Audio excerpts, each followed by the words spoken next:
Welcome, ladies and gentlemen. I am your host, Ethan. This is Rick. And today we have another Roster United, a board game episode for you all today. Today is the final day. The final Pennyworth post. The final. Love that. I do. The final campaign update for you all because it just ended literally about 35 minutes ago. Baby. And what an ending, too. What an ending. Definitely surpassed all of our expectations. We both thought it was going to be around and even less than 2.5 million at the end of it all. But instead, here's what we got. Yeah, so we got 14,040 backers. I mean, that is just crazy. Almost doubled since the last time I recorded with you just a few days back. We ended up at 4.4 million. So exactly $4,478,989.51. So you and me, I think I put in a 2.5, you put in a 2.4, and it just doubled that. So that all-in pledge really, that's what everybody's waiting on, is that all-in pledge level. And then they could put their money down. Absolutely. And of course, with some of the updates that and stretch goals that we have unlocked, you can also probably tell why this campaign also went to where it was. Obviously, on the last update, we did talk about the War of Light box. I don't know if you have any comments about that, because that was a box you were talking about since the beginning. I was hoping they would do War of Light, and in the DC Comics realm, there was basically a comic book arc where it was the War of Light, so they opened up all the spectrums. So, everybody always kind of knew of, the Green Lantern, and Sinestro is the Orange Lantern of Fear. And then Atrocitus was pretty popular with the red Anger. But then they added, the purple and the blue and then the white light. So to have that play out in the box, and now you have, all the different lanterns playing off each other. Yes. Depending on who you play, and they can get bonus, symbols, but only if they have the lantern that matches. And then you had the white light, who has all the lights, and he's amazing. I was excited that they added that, and all the heroes that came with that was just an excellent box. Even though it wasn't the box I thought we would get first. The box I thought we'd get first is a one that we got as part of a stretch goal. We didn't really get a box, but we got the character. It was Green Arrow. Mm-hmm. Green Arrow's been missing. And I thought, well, maybe they'll save him for the next campaign after that War Light box came out. But Green Arrow came out as a standalone stretch goal character, and a lot of people are jazzed about that. Yeah. Oliver Queen, maybe. Yeah, that's really neat. He came out, and of course, he is the master of the archery, along with his unique arrows. He has 6 equipment cards, each of them representing a trick arrow, and each of them themselves representing a cool different way to help you. For example, some deal more damage, others can shoot across the map. It was pretty interesting, all of the different trick arrows that he has. That's really, really neat. Can't wait to play with that. That seemed really cool. Yeah, the other one that came out, there was two that came out. One I was not expecting. One I thought might be the last hero, just because he drives so much. But I'll get into the first one. They did unleash the Batman Who Laughs. So this is a play like Marvel has Multiverse.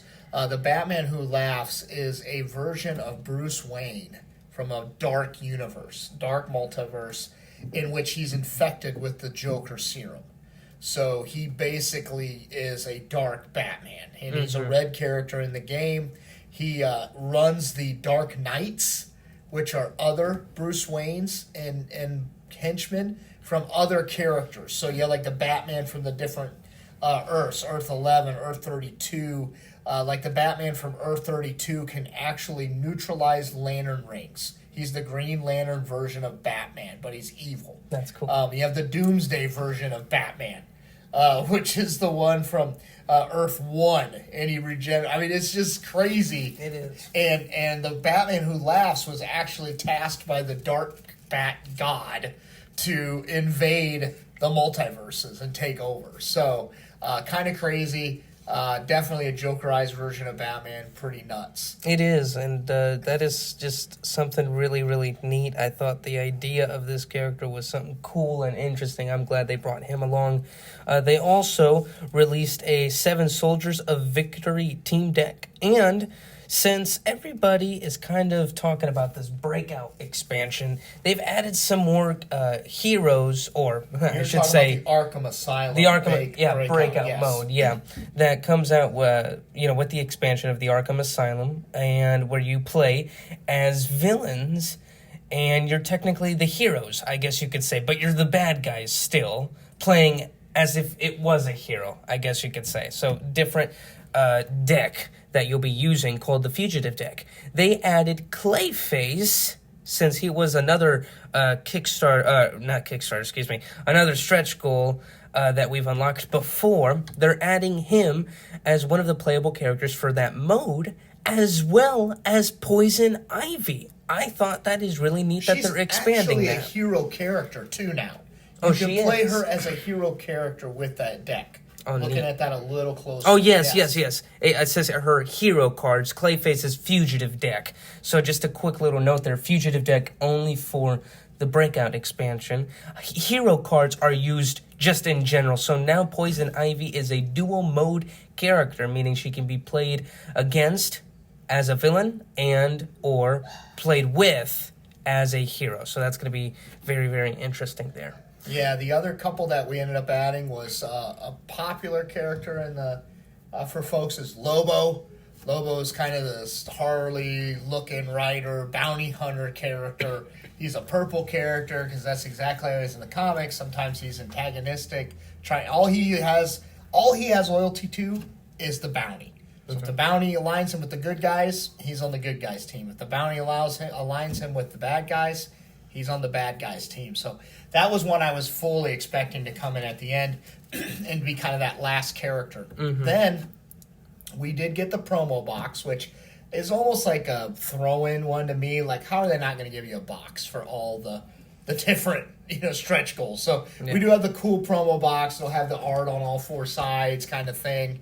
And then the last stretch goal we didn't meet, which is Parallax. It's a giant gold statue.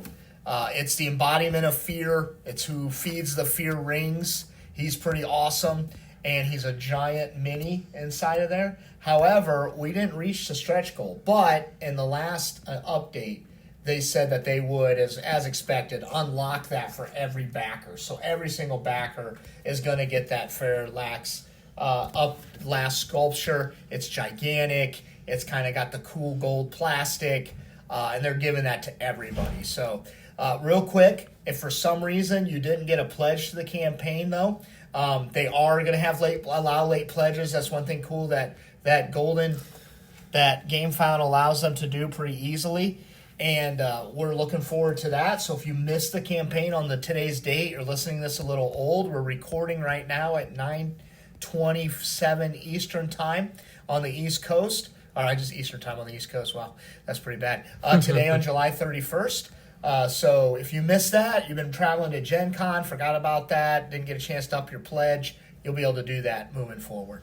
Yeah, and, again, it was a fantastic campaign. On the last update, they've also said a little thank you for everyone, and that another part of work begins. So that's going to be very exciting. Obviously, that part being trying to make all of the models, printing everything out, making sure everything looks nice, and then shipping it off for next year around this time. It's going to be very exciting to receive everything.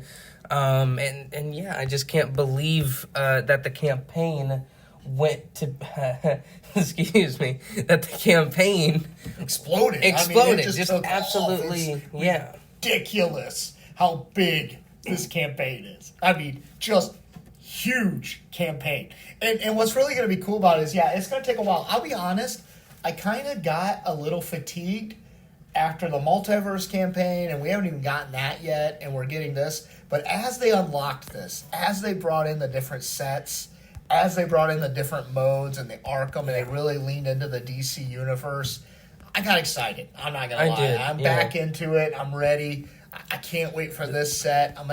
We're going to buy a shelf just for these sets of Marvel. True. It's ridiculous.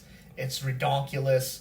It's huge. It's bombastic, whatever you want to call it. So anyway, that's all I got to say. I think you said we're going to have some plans to dig in deep on a few of the boxes maybe, or a few of the characters, and maybe pick up top 3 or something we really liked and do a deep dive on the campaign. Yeah, absolutely, because, when they came out with the Justice Society of America expansion, Metropolis expansion, and the Green Lantern Corps, those were they were good expansions. I think they will have some great heroes and villains to play against, but the turning point for me, I think, was either the Suicide Squad and definitely the Arkham Asylum breakout mode. I think those were two very smart and ideas to bring to the game, and that's definitely a turning point for me that really got me into it. And then the War of Light, obviously, is just cool.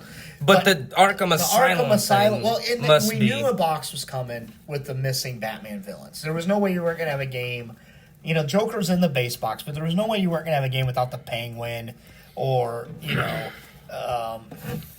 Killer Croc Ivy and everybody. And some of the main bad guys, Two-Face and stuff. But, that was coming. But to do it as an Arkham Asylum update and like a breakout update, and not just do a Sinister Six thing, that's cool way to do it.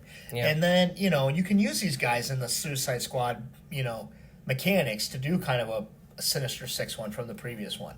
But to have these guys just this way was it's just brilliant. And the art on that box, the art on that Arkham Asylum box is sick. You got the bad guys up top and then like Batman kind of standing at the gates of Arkham trying to not let anybody out. I mean, it's just gorgeous. The art on these boxes is just gorgeous. Yeah, and they just did a really good job capturing these characters. The art, obviously, being just very unique to the games and to the game system as well. Works really well. You could definitely tell it feels as if they're putting the miniature in a card.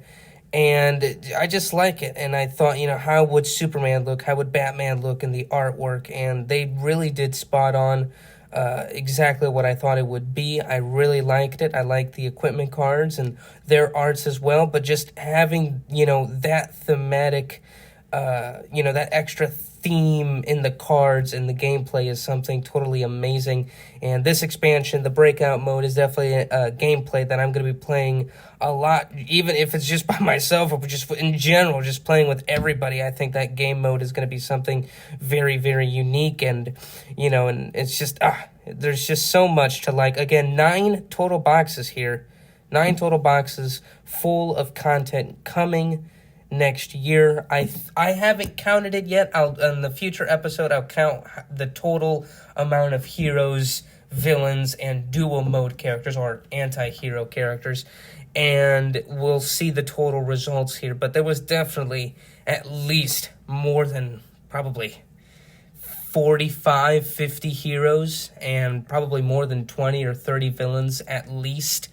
So I can't wait. More content, obviously, to the game is something that might be overwhelming, but like we've mentioned before, with all the game modes and everything, and the different ways that, they've brought some fresh gameplay, fresh rule books, fresh characters in, is something definitely to be excited about, and I can't wait for it. Again, you can pledge it. It's still not too late. You still have at least 15 days until then. But if you're already locked in and you're set, man, I think you're going to have some fun for quite some time. Definitely. This might take you. It depends on how much time you have on your hands, right? Personally, me, right now, for now, I have quite a bit of time on my hands. Who knows next year? But I'll definitely try to bring as much of DC Superheroes United to the table. And I just can't wait to see what CMON will do with the future of this franchise. Will they stop? They've already made another 4 million campaign. This is the 3rd campaign that has crossed that 4 million mark. It hasn't quite reached the 5 million quite just yet. But if people like it, I mean, I'm sure they're going to bring something else. And that's just the best part about the designer. He's always constantly working on new characters to be and things like that. And, just a little hint, I don't know anything, but CMON has had the rights now for a long time for Masters of the Universe with He-Man and Teela and, and all of these characters and Skeletor, thank you. Oh, I almost forgot his name. So who knows? That might be maybe the next. Who knows? We're You never know. speculating at this point, but the fact is, it'll be pretty cool, and we're trying to get this to be a regular basis as far as recording goes, and definitely having more and more content, right? Absolutely, and we're just going to be, again, just talking more about this game and some more details that we'll find along the way. And, of course, Gen Con is literally tomorrow by today's recording. Today, the episode that will come out. We're going to come live from Gen Con. Live from Gen Con. We're going to do a small couple episodes live from Gen Con and some after. We actually, Gen Con hasn't even started yet. We went to a little board game store because it was right next to, coincidentally, it was right next to the place we ate today here in Indianapolis. We're here in Indy right now. And we actually found Let's Go to Japan, so we'll definitely try to play that tonight. And we already have Arcs as well, so we'll try to give you a review on those two games as soon as possible. And of course, tomorrow again, Gen Con is here, the first day of Gen Con on Thursday. So definitely talking about our experience after the entire day went by. It's going to be very fun. So the next episode, you hear a little background noise. It's because we're coming to you live from Gen Con, telling you about all the things that we've seen so far. Absolutely. So we hope you can listen and enjoy, not just, thankfully, you're hearing this episode now, but as well as hearing about the next one, just giving you our little insight, a little story that we have here at the Gen Con weekend. Anyway, ladies and gentlemen, with that, we thank you so much for listening to today's episode. We hope you enjoyed it. Please subscribe to the podcast so you don't miss out on any new episodes, updates, news, and opinions of ours. And we can't wait to record our next one here at Gen Con. Thank you very much, ladies and gentlemen. Please have a great morning, evening, and night, and I'll see you all on the next one. Adios. Take care.